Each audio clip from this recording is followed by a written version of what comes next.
चलिए conditional probability पे questions देखते हैं। क्वेश्चन है A and B are two events such that probability of A is 1/2, probability of B is 1/4 and probability of A union B is 1/2. Find probability of B subject to A। काफी simple question है, readymade data दिया हुआ है। पहले आप एक काम करो, गिवन में लिख लेते हैं कि probability of A is 1/2, probability of B is 1/4 and probability of A union B is 1/2 और रिक्वायरमेंट है आपका probability of B subject to A। लेकिन B subject to A के लिए मुझे दो चीज चाहिए, एक तो probability of A intersection B divide by probability of A, ये फॉर्मूला में ये पहले चाहिए, और P of A चाहिए। P of A तो अवेलेबल है लेकिन A इंटरसेक्शन B नहीं है, लेकिन ये तीनों का यूज करके मैं वर्किंग में वो पहले निकाल लूंगा।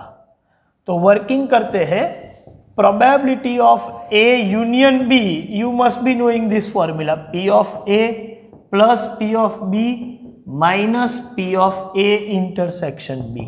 अब मैं इसको ऑपोजिट साइड ले जा रहा हूं, तो probability of A intersection B is probability of A plus probability of B minus probability of, इसको यहां ले आए तो A union B। P of A है 1/2, P of B है 1/4 और A यूनियन B भी है 1/2, तो ये पॉजिटिव नेगेटिव कैंसल, ये बचेगा 1/4। और अब रिक्वायरमेंट की बात करें तो probability of B subject to A is probability of A intersection B upon probability of A। What is A intersection B? We just obtained 1/4 and what is P of A? It is 1/2। इसको मैं ऐसे लिख सकता हूँ 1/4 into 2/1, numerator denominator कि हमने interchange कर लिया, ऑल्टरेशन कर दिया। तो फाइनल आंसर 2/4 मतलब 1/2। तो चलिए ये क्वेश्चन सॉल्व कर लिया है, इसके बेस पर कुछ और क्वेश्चन भी देखेंगे, ठीक है। इसका स्क्रीनशॉट ले लीजिए, हम आगे बढ़ते हैं। चलिए 94 अभी हमने देखा, अब देखते हैं क्वेश्चन नंबर 95। तो 95 में क्या है, पहले क्वेश्चन को ध्यान से पढ़ते हैं। A balance coin is toss twice, okay. If the first toss of coin shows head then find, देखो इफ देन मतलब एक इवेंट हो चुकी है तब ये हो क्या, मतलब यहां कंडीशन है वो पता चला, लैंग्वेज पर से आपको जज करना है। यहां और निकल के नहीं आता है, यहां इफ देन ऐसा निकल के आता है, मतलब कुछ हुआ है उसके बाद कुछ क्या होगा वो निकालना है।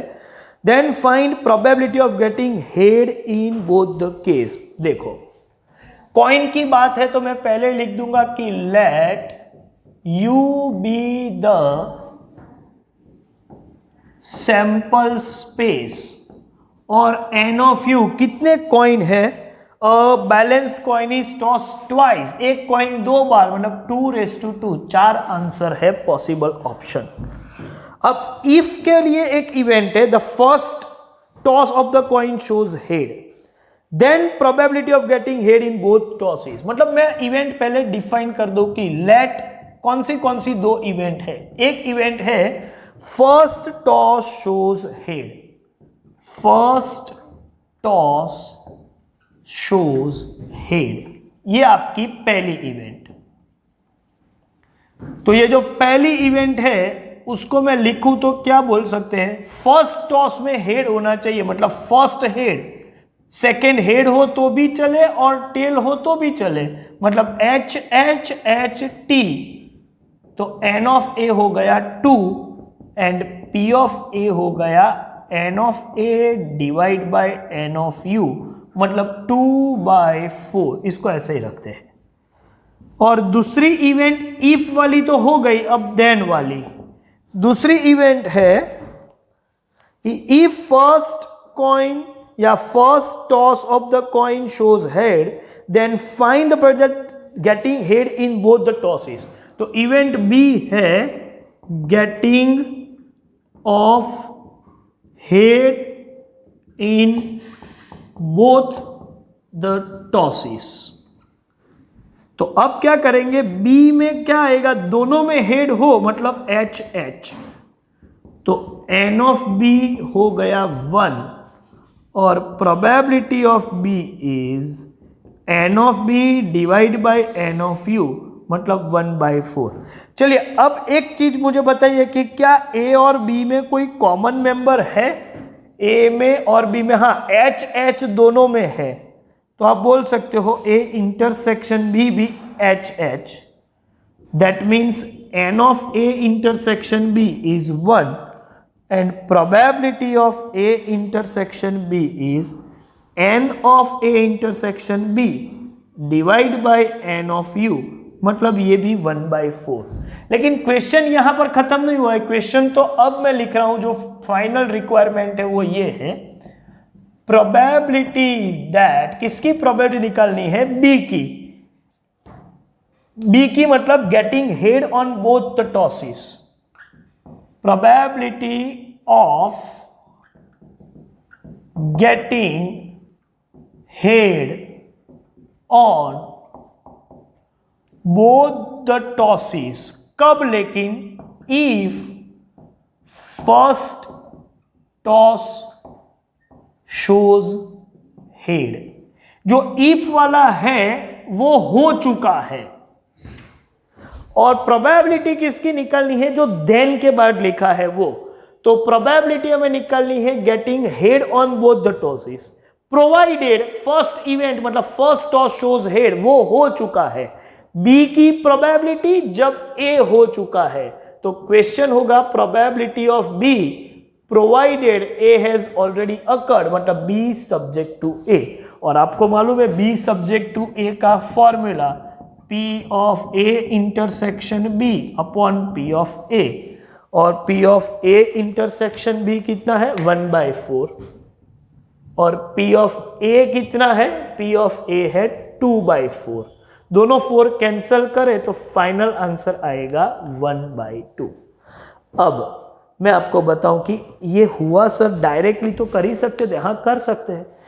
क्या कर सकते हैं कि if first toss shows head, first toss ने तो हेड बता ही दिया है, अब ये कंडीशन में आपको दोनों टॉस हेड बताए, ऐसा कब हो सकता है, तो फर्स्ट तो हेड आ ही गया है, अब दो ही ऑप्शन है कि फर्स्ट हेड है तो उसके साथ या तो हेड होगा या तो टेल होगा, आपको क्या चाहिए, यही दो में से आप ऑप्शन बनेंगे, मतलब एक इवेंट जो हो चुकी है वो ये है, उसमें दो ही ऑप्शन है, उसमें से आपकी फेवर में कितने, आप बोलोगे दोनों हेड होना चाहिए, उसकी प्रॉपर्टी चाहिए, तो इनमें दोनों हेड वाला एक ऑप्शन है, तो एक फेवरेबल टोटल 2, तो 1/2 ऐसे डायरेक्टली भी बोल सकते। लेकिन एमसीक्यू हो तो आपको डिस्क्रिप्टिव लिखना है तो आपको पूरा प्रेजेंटेशन करना पड़ेगा इसी पैटर्न से, काम तो वही कर रहे हैं, ठीक है।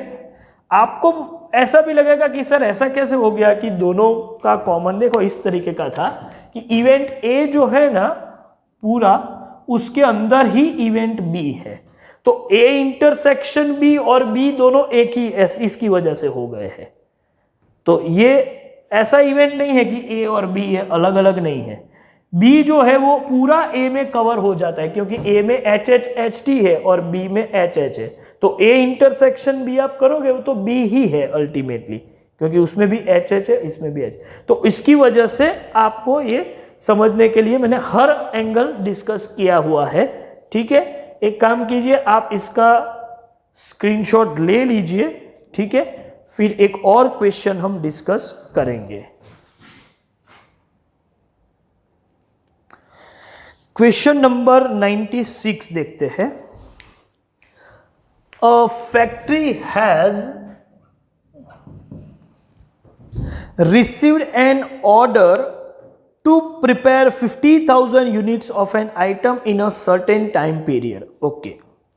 The probability of completing this work in given time, particular time period में ये टास्क कंप्लीट हो जाए, इतना प्रोडक्शन हो जाए, ऑर्डर जितना है उतना प्रोडक्शन हो जाए, उसकी प्रोबेबिलिटी है 0.75 and the probability that workers will not declare strike during the period, इन्हीं पीरियड में वर्कर स्ट्राइक डिक्लेयर ना करे उसकी प्रोबेबिलिटी है 0.8. Okay, the probability that this work will be completed during given time period and workers will not declare strike, ये दोनों की बात कर रहे हैं, उसकी प्रोबेबिलिटी है is 0.7. Find the probability that number 1, the work will be completed as per schedule under the condition that the workers have not declared the strike. Probability है work is completed as per the schedule और condition ये है कि workers have not declared the strike. तो हम दो event बना दे, event A work is completed in schedule और number B event B workers have not declared strike. तो यहाँ पर A की probability provided B has occurred, मतलब A subject to B पूछा है.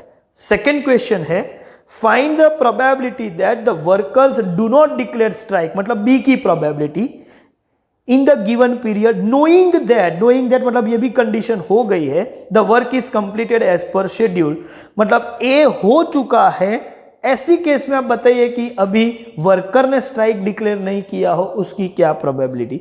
ठीक है, तो ये कनेक्टेड इवेंट है, कंडीशनल प्रोबेबिलिटी निकाल सकते हैं. काफी कुछ इंफॉर्मेशन क्लियर है, सिर्फ आप इवेंट डिफाइन करो, काम हो जाएगा.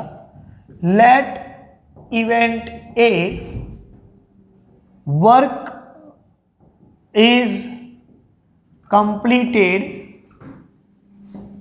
एज पर शेड्यूल और दूसरी इवेंट है event B workers do not declare strike in given period.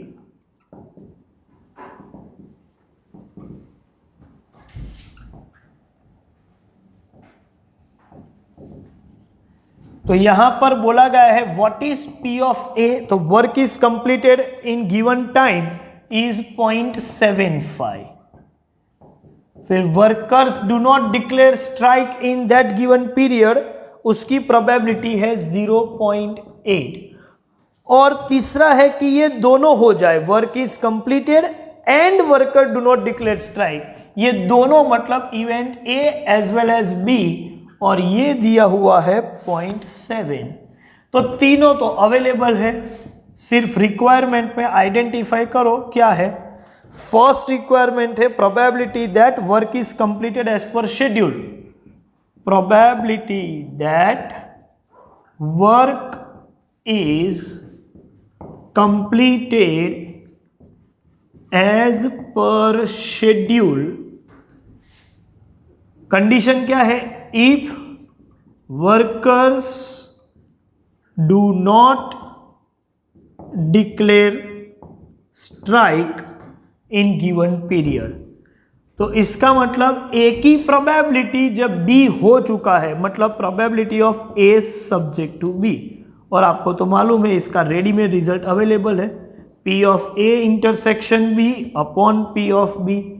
ये 0.7 और ये 0.8, 7/8 ऐसा लिख सकते हैं. सेकेंड रिक्वायरमेंट अब रिवर्स कर दिया है, पूछा है कि probability that workers do not declare strike off course in given period if work is completed as per schedule. तो दूसरा क्वेश्चन जो है उसमें बी की प्रोबेबिलिटी पूछी है जब ए ऑलरेडी हो चुका है, मतलब बी सब्जेक्ट टू ए, जिसको हम बोलेंगे probability of A intersection B upon probability of A, और ए इंटरसेक्शन बी है 0.7 और प्रोबेबिलिटी ऑफ ए है 0.75. तो आप बोल सकते हो 70/75 और रिड्यूस करें तो 14/15, ऐसा भी हम लिख सकते हैं. ओके, चलिए भाई इसका भी स्क्रीनशॉट ले लीजिए। चलिए अब ये जो डिस्कशन हुआ इसके हिसाब से आप, मैं बोल सकता हूं कि you can complete all the questions up to 103, up to 103। तो ये आपका होमवर्क रहेगा, ठीक है। चलिए तो हम ये पूरा सेशन यहां पर खत्म करते हैं। Thank you very much.